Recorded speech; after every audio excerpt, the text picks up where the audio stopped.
Good morning once again. It's on a Wednesday morning. Let's begin the show on a high note. We have we have more updates on sports. We have on news, also on discussion about political scenes in the country. But remember, you can send in your SMS or your question, or you can participate. You can join the conversation by sending in by the SMS. That is 21144. I'm your host, Kevin Yariki. Good morning and welcome to GBS Morning Extra. Let's begin from news side. An update on Census, where the government spokesperson, that's Silas Oguna, has said that the government won't extend the counting. Remember that the deadline is on 31st. Let us have a look on that. Yana namba za vitambulisho vyao. Ni kweli wanaulizwa, lakini wanaulizwa kwa sababu tutajuaje Mkenya ni nani kama hatujauliza kitambulisho chako namba yake. Kwa hivyo tunauliza kwa sababu mwanzo tutaka kujua Wakenya ni wangapi ambao ni Wakenya halisi, lakini pia kwa kusaidia kujua ni wangapi wamefika umri wa kupata vitambulisho na hawana, ili serikali iweze kufanya mipango ya kuwapatia, lakini pia wale wamezidi umri lakini pia hawana vitambulisho. Umeelewa? Kwa hivyo ni kule kutaka kujua Mkenya halisi ni nani. Umeelewa? Alafu zaidi ya kwamba wale ambao wamefikisha umri wa kupata vitambulisho lakini hawajapata, maandalizi yafanywe ili wao waweze kupewa vitambulisho hivyo. Peke yake, wala sio sababu ya kwamba kumchunguza Mkenya mahali yupo, mahali atakapoenda, wala sio sababu hiyo. There will be no extension of the period of the national census. It is planned or programmed to end on the 31st, and it will end on that 31st. Any expectation that there will be an extension of this exercise is an expectation in futility. So those who might not have been counted by that day, if you're waiting for the last day, then it will be too bad. You have between now and 31st day, if you have not been counted, to call the toll-free line or any of the 3 numbers that were given, the emergency police lines. Still on the same issue, the census, an emulator files a report at Mwingi police station yesterday after the census gadget went missing in Mwingi. Ambao mwenye gadget ilipotea kwake anasema ni kwamba aliwacha kwa gari na gari aliporudi akapata gadget imepotea. Na tumeridhishwa na vile tunaendelea. Wananchi tumeongea nao kule, tumeenda kuangalia, wamesema wako na usalama wa kutosha na wananchi wanashirikiana nao kujiandikisha. Let's move on to another different story. That's on a referendum where the Deputy President, Dr. William Ruto, supposedly talk around the referendum, urging Kenyans not to be divided around tribal, inclination and groupings. Kuna watu ambao nimeona wameanza kutembea wakipanda mbegu ya ukabila. Sababu wewe ukisema ati wa Kenya tulikuwa tunajua kwamba tukichagua rais ama tukichagua mjumbe tutakuwa tumechagua rais yule ambaye atahudumia Wakenya wote, si rais wa kabila moja. Lakini ukitembea ukisema ati tubadilishe katiba ndio kila kabila ikuwe na kiti yake, wewe utakuwa unarudisha ukabila katika nchi ya Kenya. Na nimeambia leo wale ambao wanataka katiba ibadilishwe, si mbaya kama katiba itabadilishwa kwa manufaa ya Mkenya yeyote ambaye anaishi katika hii nchi. Lakini katiba ikibadilishwa atutafutie kabila fulani kiti, mtu fulani kiti, wewe ni mkabila na unapanda mbegu ya ukabila, na roho ya Mwenyezi Mungu itasaidia Wakenya wapambane na wewe, wadili na wewe mundu mundu. Huyu Deputy President na President wetu tunawapenda sana. Na tunajua pale tulianza na mlitusaidia. Mimi nataka kuwashukuru. Pale tulianza 2013 tukashikanishwa. Sasa sisi ni kama twins. Mnajua wale Siamese twins, wale wanazaliwa kama wameshikana. Hakuna mtu anaweza tuachanisha. Na tunaendelea hivyo, na sisi ni wangwana. Mipango yetu ni kubadilisha Kenya kupitia miradi na mipango ya maendeleo. Maneno ya siasa tuweke kona kwa sasa. Mambo yale mengine yote tuweke kona kwa sasa. Na hatutaki siasa ambayo inagawanya watu. Hata hii mambo ya kusema mambo ya katiba tunataka iendeshwe kwa njia ambayo haitawagawanya Wakenya. Tunataka barabara ambayo Wakenya wataketi chini, wataelewana na tutatembea pamoja bila ya migawanyiko, bila ya wananchi kuwekwa chuki. At first, that is a Kimilili member of parliament, that is Didmas Barasa and Honorable Mushiri. But when they were running behind the deputy president about the referendum talk, let's move to a different story where the Muranga governor, Mwangi Wairia, has said that he will sue the water permanent secretary, that's Irungu Wairigaru, over the push for the referendum, for the revenue from the water sourced from Muranga and supplied to Nairobi County. The governor claims that the permanent secretary has been stumbling a block to Muranga people to get clean water from Dakaini. An issue with the pretense which is being brought by PS Water, Mr. Wayano. And he comes from my county. I've been fighting for the people of Muranga to benefit from the Kaine Dam, which feeds Nairobi and our other friends. All what I've been saying is we all should benefit. And that has been agreed on by the people of Muranga. Now, PS Wailago blocks Muranga people from benefiting from the Kaine Dam, which has clean water from the streams around. And then he starts now drilling boreholes for us. Last week, I was particularly irritated.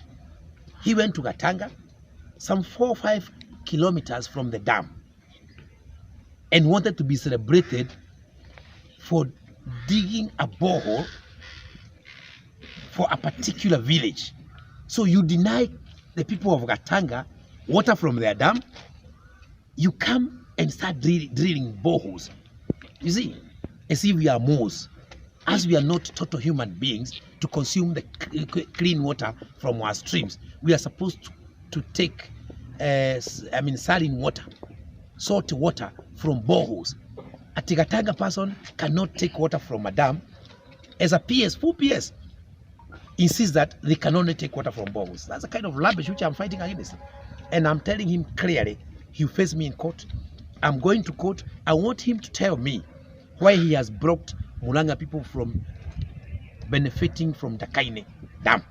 One thing. Number two, because he's the one who was blocked, he's a PS. NEMA Acting Director General Mamo Borumamo said that they have shut down the Samia-owned dairy factory after it was found that it was discharging effluent directed to Nairobi River sewer system. I think we are continuing with our enforcement actions, and today we are at Samia. We have to close down this facility because they are discharging untreated wastewater by bypassing the treatment plant. So we are going to close down the facility. You know, this is a milk processing facility, and as you know, milk contains a number of things. So if they discharge directly without looking at the limits that is required under the Water Quality Regulation 2006, we must ensure they meet the standard before they discharge to the public sewer. It's a requirement, it's a legal requirement. We've been having this exercise for some time, and I think our team has been on the ground working on this. You remember we've been having 100 days of RRI.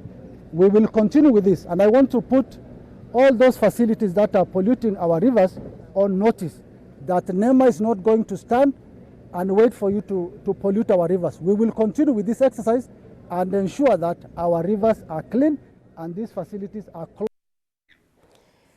Laikipia Governor Nderitu Murithi has said that the illegal invasion of herders to private farms and ranches from neighboring counties will be dealt with and the law will be enforced strictly. Now, where animals may move, first of all, we have law that provides for how livestock moves from one area to another. It requires permits, and it requires, and the permit shows from where you left to where you're going. Now, and we will be enforcing movement, the livestock movement quite strongly this season. I think you have seen in the media also some folks complaining because they were asked to leave. And now, if you're going to bring livestock or move livestock across Laikipia, we must know where it is going, where it has come from. Has it been vaccinated? so that we are controlling diseases amongst livestock, and we therefore ask our neighbors to respect these rules, and we'll be able to live together. Let's move on to a different story, whereby the Defense Permanent Secretary, Major Retired Colonel Kiarangwa, has assured the country of security on the Kenyan-Ethiopia border, where 5 people were killed by the suspected Ethiopian militia in Marsabit County. Kitendo ambayo ilitendeka juzi, ambao wananchi walipoteza maisha. Serikali inashughulikia hiyo maneno, na hata vile naongea saa hii county commissioner nimeongea naye akiwa huko, na mimi nafikiri hiyo ni usalama ya kutosha imepeana. So hiyo si kitu ambao mnaweza kufikiri itakosa kufanya watu wahesabiwe, na ni vizuri sana vile nimesema watu wajitokeze.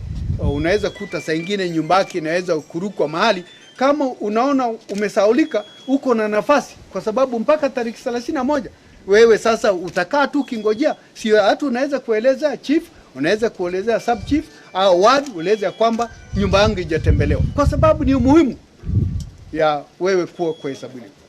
Nafikiri mambo ya boundary ya Isiolo na Meru si kitu ya leo, na census iwezi kutatua hiyo shida. Mnajua kwamba hiyo maneno inashughulikiwa na more than 200 Kenyans are said to be beneficiaries from ever-growing list of students benefiting from Chinese scholarship as part of the effort to strengthen the relationship between the two countries, that's Kenya and China. Since 1982, Chinese government has been offering scholarships to Kenyan students every year. More than 2,400 Kenyan students are now studying in China. This year, 182 Kenyan students have received the Chinese government scholarship, which is a good opportunity granted to you to study in China.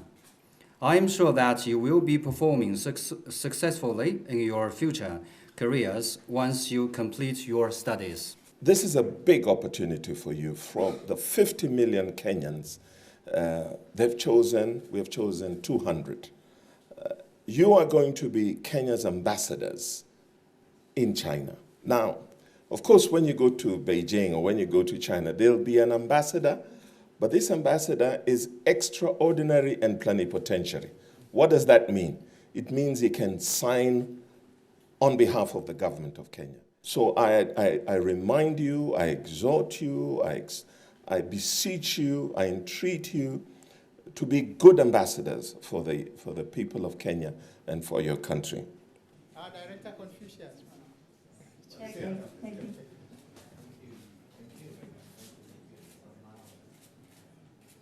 Okay, thank you very much. Thank you.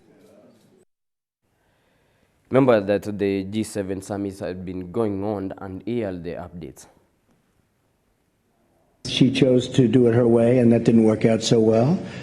I think she's a very, very good person and a good woman, and I really believe that Boris Johnson will be a great prime minister. We like each other, and we had a great 2.5 days. I've been waiting for him to be prime minister for about 6 years. I told him, what took you so long? I think that it's the job of everybody in Parliament to get this thing done. I think it's what the people want. I also think, by the way, it's what our friends and partners on the other side of the channel want. They want this thing done. They want it over. There are big opportunities for this country. So I think we need a new way of thinking about it. But first of all, you've got to come out, as you know, on October the 30th. Yes, remember that you are watching GBS GBS Morning Extra. I'm used to sports. I've been standing in for Timothy Mondi, who has been one reason or another won't make today's show. Remember that we have a discussion of the year. We're going for a short commercial break. We are joined in the studio by Gideon Kirosi, one of the best political analysts, also sports analysts. But today we're going to measure more on political discussions after the break.